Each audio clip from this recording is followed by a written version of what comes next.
Hey guys, welcome back to my channel, The Black Accountant. It's your boy Mo, and if you haven't already done so, you know the drill. Like, comment, subscribe to the channel.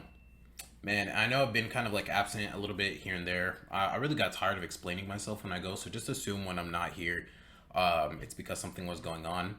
I only posted like a few videos in the past few months, but that's just because I was in a really bad headspace, and I kind of want to address that now. And the reason I really want to come out and address this is because I've realized that there's sort of a pattern in my life where whenever there's something that kind of stumbles me or keeps me in place or something that affects me to a big degree, I need to be able to acknowledge it, speak on it, and move on from it to be able to kind of hit the next place that I want to go. And this is something that affected me very greatly, and I want to talk about it now so that I can finally sort of start moving on from this thing.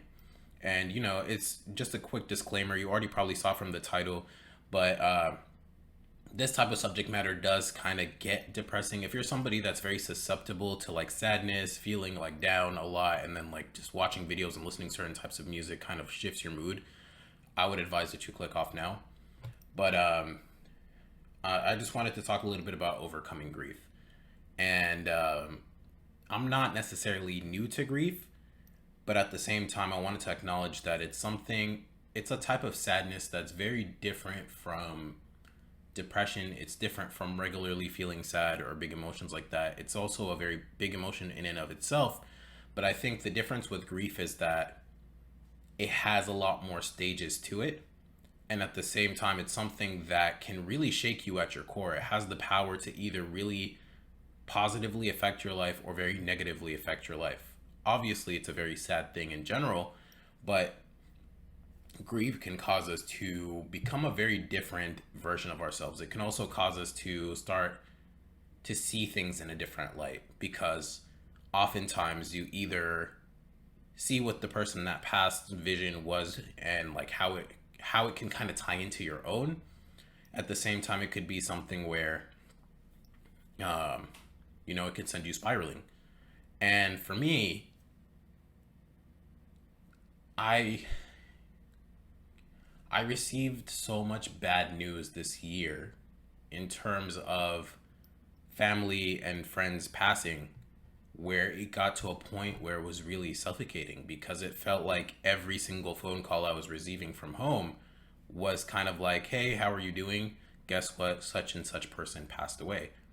And it was really fucking with me mentally, because it's kind of one of those things where you hear about it and you kind of still have to go about your day. You have to go about making your living. You have to go do these other things, but there's this big thing in the background, and you kind of have to feel those emotions at some point. Otherwise, it really seeps into your day to day, and that's what I felt was happening with me.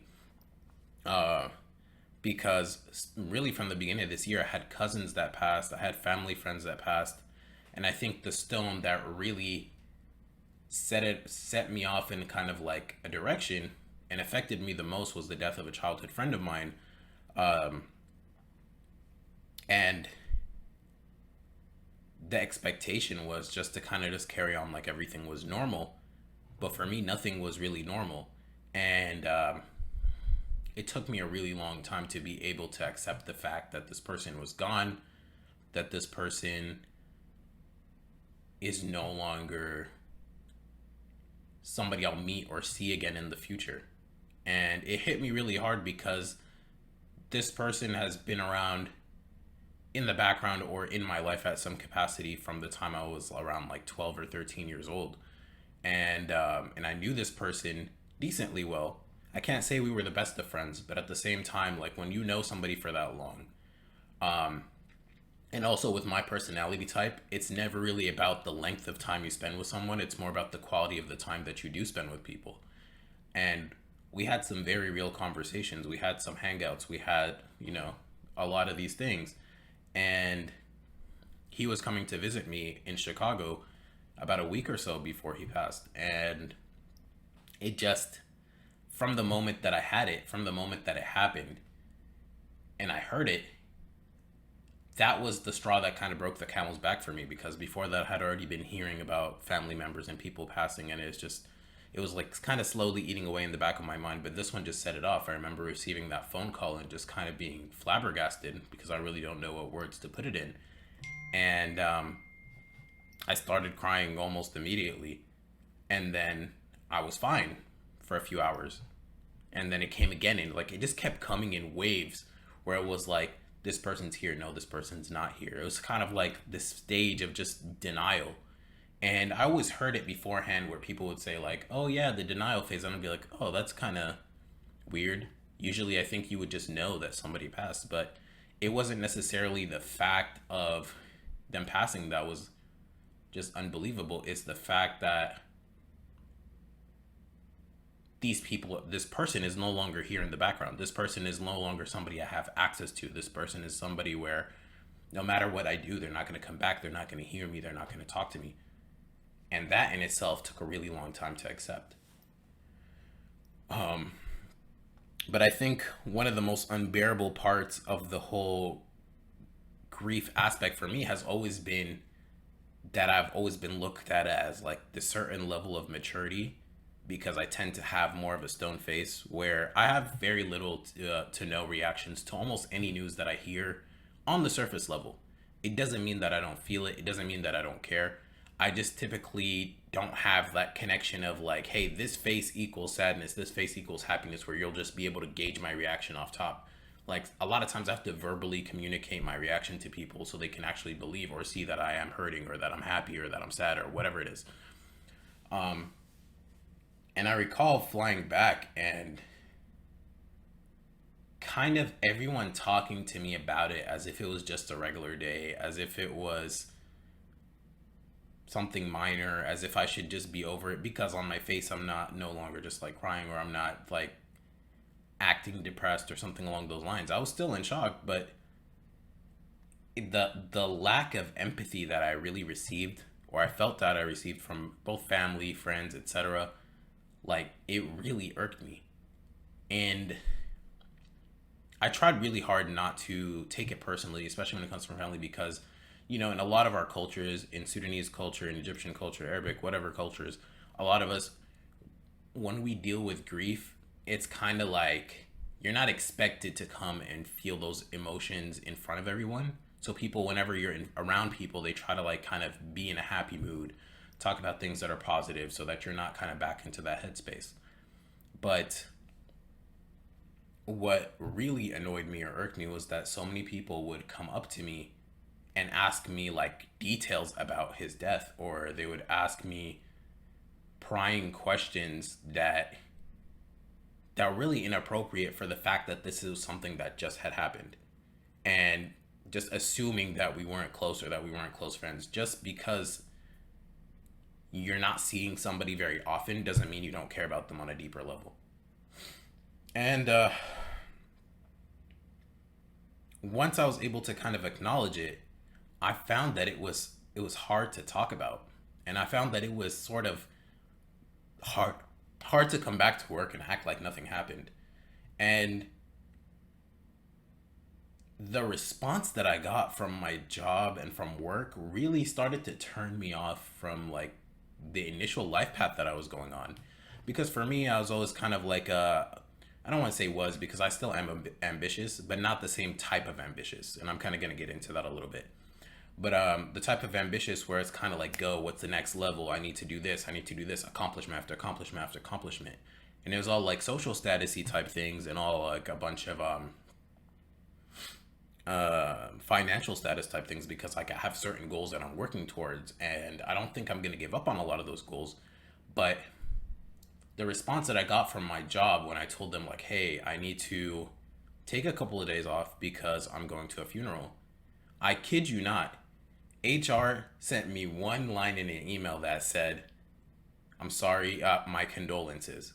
And then after that was paragraphs of just a copy and pasted procedure for bereavement leave, and how it was telling me that I don't qualify and I need to use my PTO because this wasn't a family member, this is just a friend. And it just felt so disingenuous, cold-hearted, where it kind of disgusted me for a while. And it kind of like affected my motivation in terms of how I wanted to act, what I wanted to do. And for a while, I think what really set off a pivotal change for me internally was the realization that I kind of already knew, but just putting more so in the forefront. It's like your time is so limited. And like, do you want to spend your time just always working on these specific goals? And what is your point in achieving these goals? What do you feel after you've achieved these goals? What is the point of like the goals that you're setting? And it made me reevaluate not my goals per se, but the way I was going about to achieve those goals, because my goals are kind of the same still. I do want to have like the certain level of success that I deem to be success.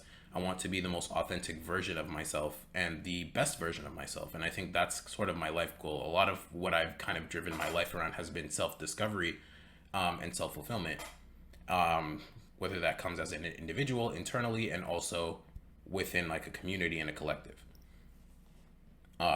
But it caused me to reassess like, how are you going about these things? Because for me, I kept thinking like, whenever I need to achieve these goals, I need to cut out distractions. And I labeled a lot of social relationships that I had as distractions, when in reality, that's kind of the whole point of what you're doing things for, or at least what I was doing things for and I'm still doing things for.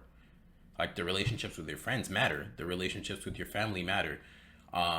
So it kind of started to kind of put me into this mentality of, how do I still achieve my goals while giving these things the importance that they deserve, and starting to try to be there a little bit more often or in a better quality than what I was initially doing.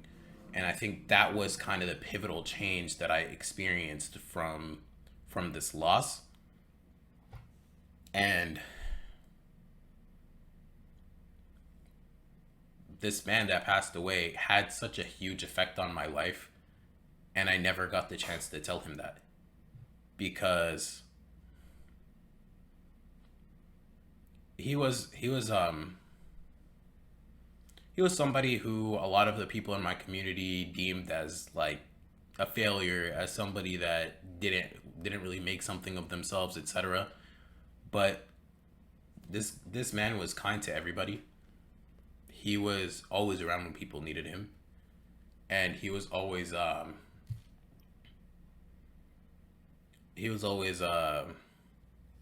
praying, and he was always in the mosque whenever I'd come. And the thing is, like, I've left my hometown many times, like even living here in Chicago, and whenever I'd fly back either from Chicago or when I'd come from like CSUN, when I was in the Northridge area, which was about an hour and a half commute from that community, he'd always be the person that I'd find there. Like, he would come for every prayer, and then he'd always ask me kind of how things were going, if I needed help with anything. And he always kind of made this effort to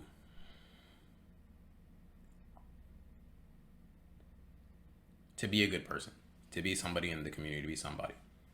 And honestly, the regrets that came were the fact that I wasn't able to tell him that, and at the same time for not standing up for him when the elders or the older people in the community would say things about him.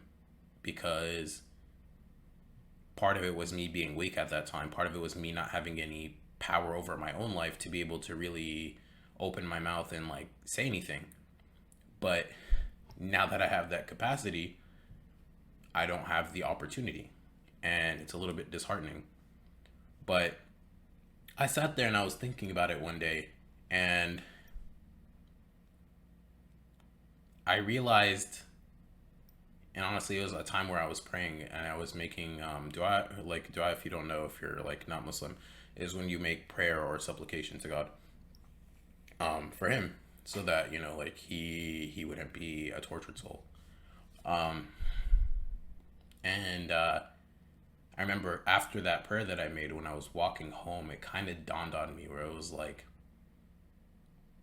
you can't just give up your ambitions. You can't just give up your goals because something bad happened.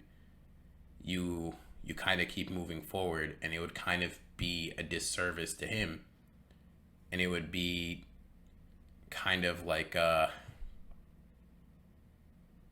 rejection of the person he was becoming and the things that he stood for, to not go after it, to not get it, because he was a go-getter, and he was always hustling. And that's something that I definitely remember about him. He didn't always go about it in the right way, but when he did realize he was making mistakes, he always ended up correcting himself. But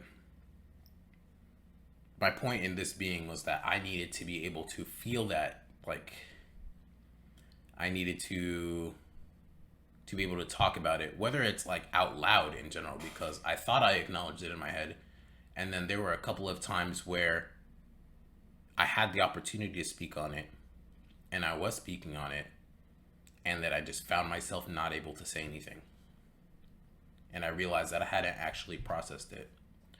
And coming with some conversations with some of my family, like my brothers and then like one of my friends, it was kind of this thing where it was some permission to feel it, to feel that shitty feeling, to feel like that sadness come upon you. And for me, I've always been the type to just say like, hey, let me just shove this into the background, or let me deal with this real quick and then move on. Because I still have things to do. I can't just slack.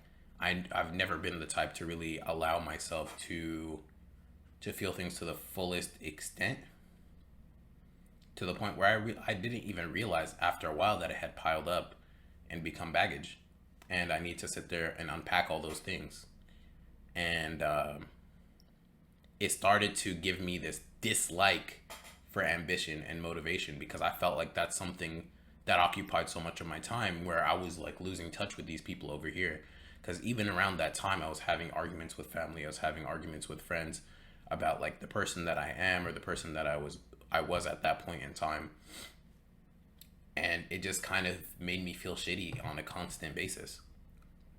So this is kind of my own version of therapy for myself, where sometimes, like, you need to be able to talk about things, you need to speak on things to be able to move past things. And I can't say that I'm quite 100% there yet, or that I'm fully healed, or like this is something that I'm over, because whenever I do remember him, like, I still feel it. But I think I feel it in a healthier way, where I've been able to dissect this. I've been able to kind of communicate how it made me feel, how I am now, and how it's changed me, without going into a dark space. But, congratulations to you guys who made it to the end of this video and listened to all of this. I know it's a lot, a little bit of a heavier topic, especially for something I'm coming back with after not having posted for a while. But I appreciate the community that's here and the people who did stick around. And even if you didn't watch this entire video, I don't blame you. But like, comment, and subscribe. And I'll see you guys in the next video. I'm really trying to be more consistent.